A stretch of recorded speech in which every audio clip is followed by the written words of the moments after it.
Mayroon tayong nakasanayan ngayon. Lahat gustong, mashallah, kumain sa labas. At ang pagkain sa labas ay hindi masama, hindi rin mabuti. Nasa sa inyo yan, sa inyong kaya. Basta't halal ang lugar, ayos lang, may pahintulot. Hindi ko ito hihikayatin o didiskurahin, pero ang sasabihin ko, kasya ba sa bulsa mo? Yun lang.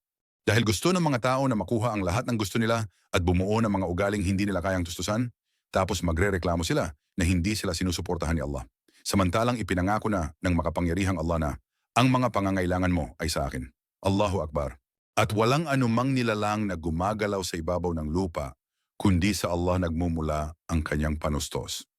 Maraming beses na nating nabasa ang talatang ito, na walang gumagalaw sa mundo, maliban na ang kanyang ikinabubuhay ay nasa Allah. Hindi ibig sabihin, nasaan ang aking milyon.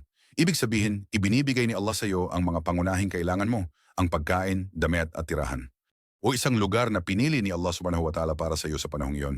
Ang ilang tao ay maaring walang tirahan pero makakahanap sila ng silungan kahit sa ilalim ng puno. Hindi ibig sabihin na wala silang anuman, may puno sila. Sa ilalim ng puno, oo, hindi ito katanggap-tanggap na antas para sa atin bilang mga tao. Tutulungan natin sila. Susubukan nating ilabas sila doon, pero sa pansamantala, may positibo kang isip o negatibong isip. Ang positibong pag-iisip ay, alam mo ba, wala akong matutuluyan, nakatira ako sa ilalim ng puno. Lahat ng gamit ko ay nandito, alhamdulillah ligtas ito. Oh wow, tingnan mo yan, ang kaligtasan ang tinitingnan ko. Kasi isipin mo kung may kaparehong puno pero hindi ligtas. Tapos ano?